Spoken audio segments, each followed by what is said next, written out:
미군은 한국에 주둔하면서 연간 4차례의 훈련을 갖습니다. 이것은 한미연합훈련으로 알려져 있는데 일각에서는 미국에서 한국의 훈련을 매우 즐겨하며 한국의 지형을 매우 좋아한다고도 이야기하고 있습니다.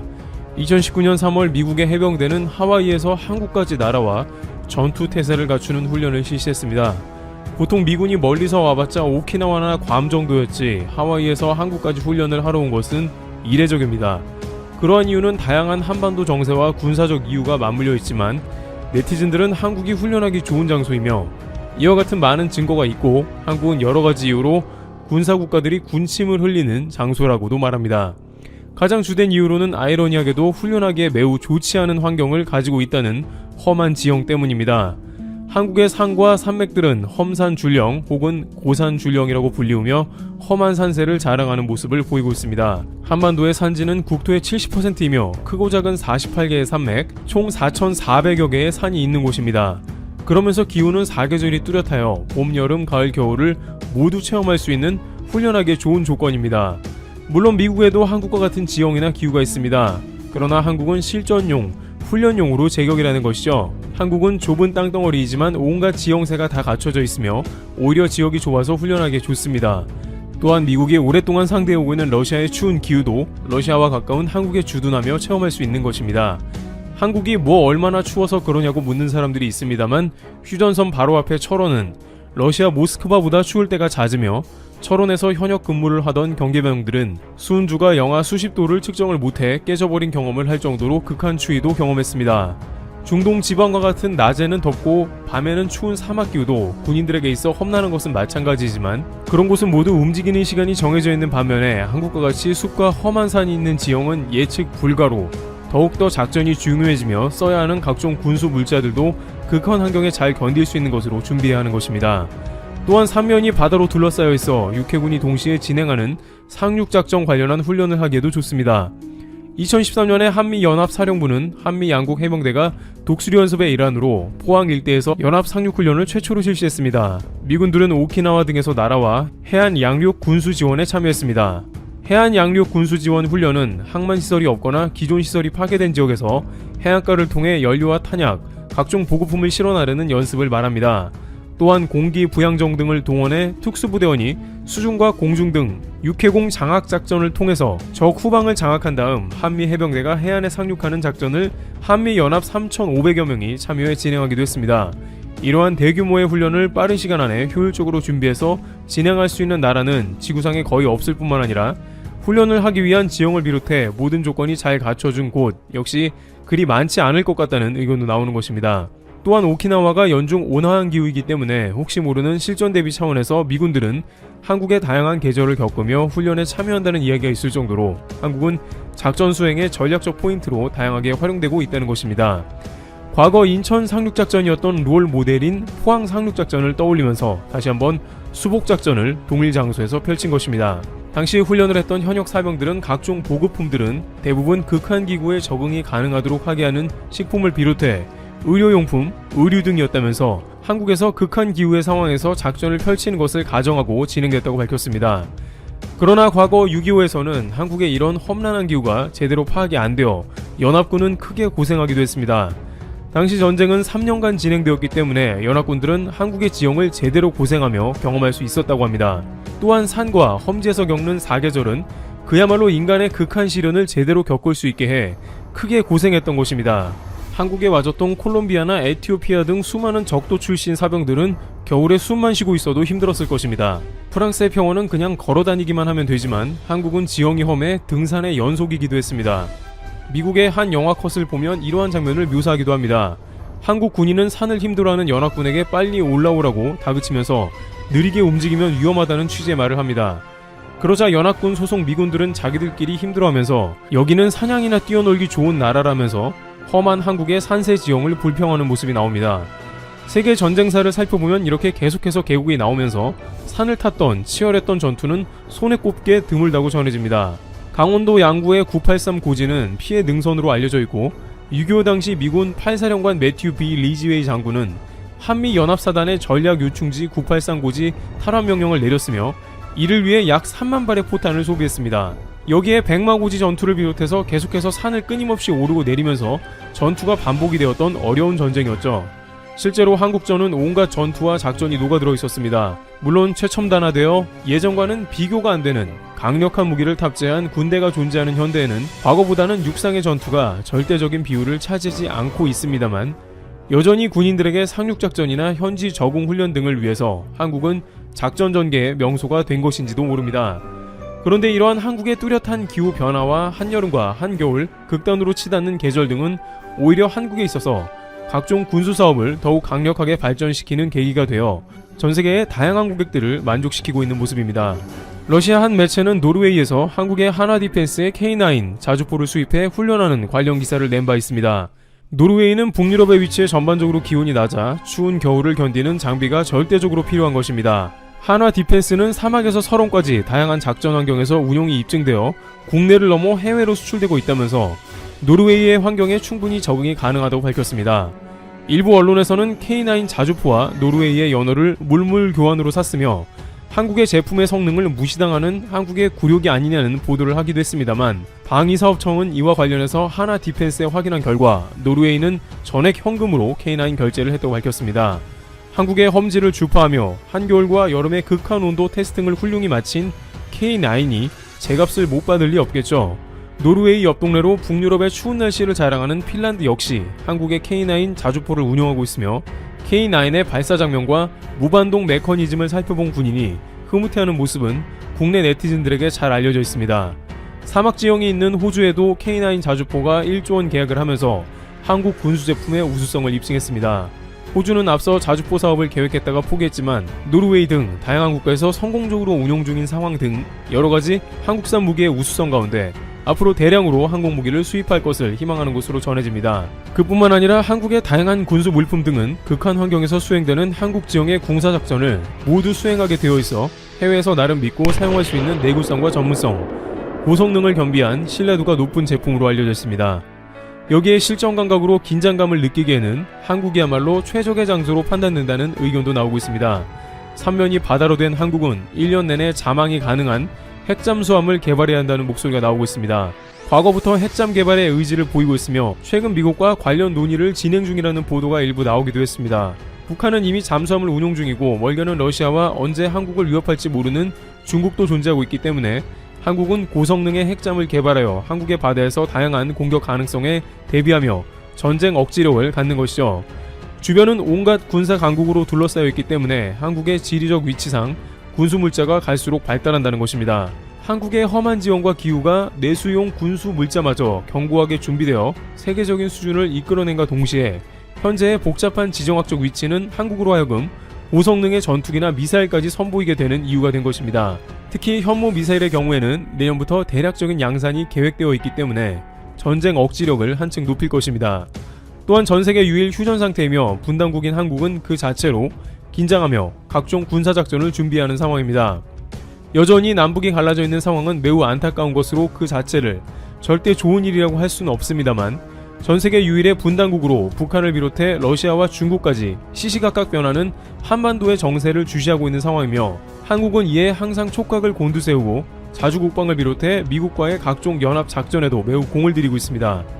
북한 역시 한미연합훈련을 가장 경계하고 있으며 이러한 작전이 일어날 때 노골적으로 불만을 표하고 있습니다. 도널드 트럼프 대통령은 김정은 위원장과의 정상회담 이후 한미연합훈련을 중지하겠다는 의견을 낸 바 있습니다. 그러나 하노이 회담이 결렬된 이후에 한미연합훈련은 다시 궤도에 오르면서 그 중요성도 부각됐습니다. 이와 같이 한국은 기본적으로 지정학적 위치상 항시 군사적 대비를 하고 있어야만 하는 나라임은 물론이고, 특유의 산세지형과 뚜렷한 사계절로 인해서 군사훈련이나 각종 군수장비를 테스트하는 좋은 위치로 언급되고 있습니다. 앞으로 자주국방을 강화하는 가운데 한국의 군수산업이 더욱더 발달하는 계기가 될 것이라는 전망이 나옵니다. 우리나라의 신종 바이러스에 대한 방역 성적이 OECD 국가 가운데 압도적으로 1위를 한 것으로 조사됐습니다. 영국의 캠브리지 대학이 지난 6월 낸 지속가능 개발 보고서 2020에서 한국이 신종 바이러스 방역에 대해 OECD 33개 나라 가운데 가장 우수한 성적을 거둔 것으로 보고됐습니다. 참고로 이번 보고서는 세계적으로 유명한 정책 개발학자인 제프리 삭스 미국 컬럼비아 대학 교수가 대표 저자이며 유엔의 후원을 받고 있는 지속가능 개발 솔루션 네트워크와 논의를 거쳐 나온 것입니다.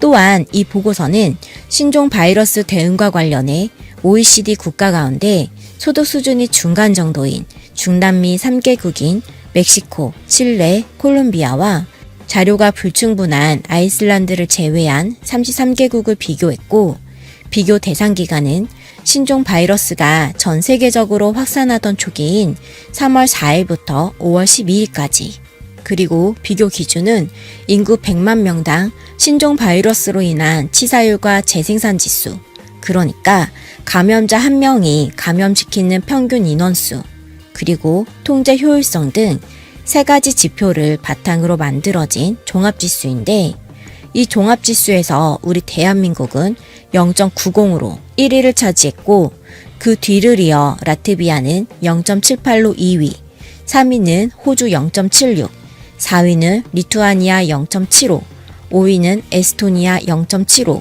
그 뒤를 이어 6위는 일본 0.73, 7위는 슬로베니아 0.72, 8위는 슬로바키아 0.72, 9위는 뉴질랜드 0.71, 그리고 10위는 노르웨이 0.71입니다.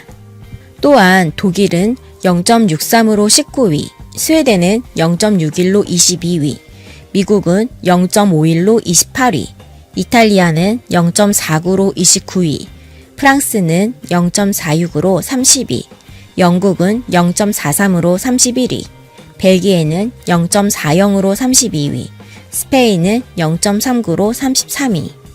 그리고 이 보고서는 우리나라에 대해 뭐라고 했냐면, 한국이 월등한 1위를 차지했다고 설명하며, 실제로 종합지수를 보면 우리나라는 2위 라트비아를 큰 점수 차이로 따돌렸을 정도로 내용면에서 봤을 때도 한국의 K방역은 다른 나라를 압도해버린 수준이었습니다.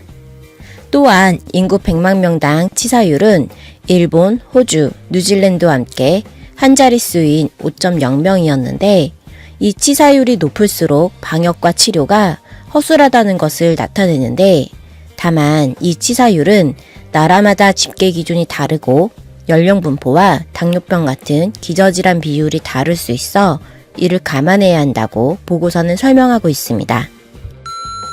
그리고 감염자 1명이 얼마나 많은 사람을 감염시키는지 알 수 있는 재생산 지수에서도 한국은 33개국 가운데 가장 낮은 0.76명으로 나왔는데, 특히 이 보고서에서 신규 감염과 봉쇄에 의한 경제적 손실 사이에서 균형을 맞출 수 있다고 밝힌 0.75명에 거의 근접한 수치 0.76으로 조사됐다는 것입니다.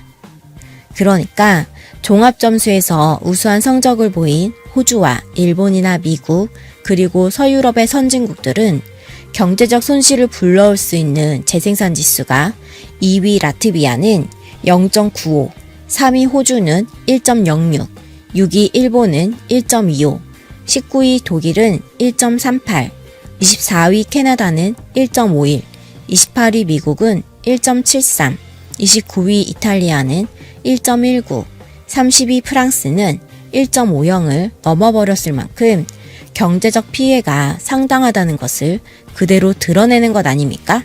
하지만 우리 대한민국이 이 재생산 지수가 33개국 가운데 가장 낮은 0.76, 0.76으로 조사됐습니다. 그리고 이 보고서에서 주목한 부분은 각 나라들마다 재생산 지수를 낮춘 방법에 대해 주목하고 있습니다. 참고로 전체 재생산 지수, 그러니까 신규 감염자 수를 줄이기 위해서는 N, P, D, S라는 항목 가운데서 어느 하나 이상을 줄이면 재생산 지수가 줄어드는데, N을 줄이는 방법 중 대표적인 것이 봉쇄, 락다운 방법으로서 유럽 대부분의 나라들이 이 봉쇄 방식을 취했었지만, 하지만 이 보고서에는 이런 봉쇄 정책은 경제에 치명타를 준다는 점에서 비효율적인 방법이라고 설명했습니다. 또한 피를 줄이는 방법은 마스크를 착용하고 사회적 거리두기를 지키고 손 세정제 등 개인위생을 강화하는 것이 대표적인 방법이고, 또 D를 줄이는 방식은 격리시키는 방법이 대표적인데 감염 여부를 가리지 않고 전체를 고립시키는 봉쇄와는 달리 이 격리 방법은 감염자 또는 증상이 드러나는 사람들만 족집게식으로 고립시키는 방법. 그래서 신종 바이러스에 감염된 것 같은 증상이 나타나면 출근하지 않고 집에서 자가격리를 시키거나 만약 양성으로 판정받으면 시설에 격리시키는 방식을 말하는 것입니다. 그리고 S를 낮추는 대표적 방식은 집단면역 방식인데 하지만 이 집단면역 방식은 부작용이 너무 심해서 산술적으로 따져봤을 때 국민의 절반 이상이 그러니까 60% 정도가 신종 바이러스에 감염돼야 가능한데 게다가 치사율을 1%로만 잡아도 전 국민의 0.5%가 사망해야 하는 치명적인 대응 방식이라 스웨덴 같은 나라는 이런 집단면역 방식을 선택했다가 결국 100만 명당 치사율이 무려 320명에 이르는 엄청난 대가를 치르고 말았습니다. 또한 효율성 지표를 봐도 우리 대한민국은 0.63으로 다른 나라들보다 훨씬 높은 평가를 받았는데 즉 국민 경제와 시민들의 일상생활에 끼치는 충격을 최소화하며 신종 바이러스 통제를 아주 잘했다는 것입니다. 그러니까 이런 선택의 결과가 세계에서 가장 높은 경제 복원력으로 드러나고 있는 것 아닙니까? 참고로 지난 30일 미국 상무부에서 발표한 미국의 전기 대비 2분기 성장률이 2분기인 4월부터 6월까지 마이너스 32.9%의 역성장을 기록하며 1947년 통계 작성 이후 최악의 성장률을 기록해버렸고 그리고 독일에서도 전기 대비 마이너스 10.1% 성장률을 기록하며 1991년 통계를 작성하기 시작한 후 최저치를 기록하고 말았습니다. 하지만 우리나라는 통계청에서 지난 31일 발표한 6월 산업활동 동향에 따르면 지난달 6월 전 산업 생산은 전월보다 4.2%가 증가해서 올해 1월 감소로 돌아선 뒤 5개월 연속 감소세를 이어오다 6개월 만에 증가세로 전환됐다는 발표가 있었습니다. 즉, 지금 전 세계 경제 상황이 우리나라뿐만이 아니라 다른 주요한 국가들이 다 마이너스 행진을 기록하고 있는 상황인데도 우리 대한민국이 가장 선방하는 나라라는 것 아닙니까? 그러니까 우리 문재인 정부 정말 일 잘하고 있는 것 아닐까요? 그러니까 오늘 소개해드린 영국의 캠브리지 대학이 지난 6월에 펴낸 지속가능 개발 보고서 2020에서 우리 대한민국을 향해 OECD 33개 나라들 중에서 압도적인 1위라고 평가하는 거 아닌가? 이런 생각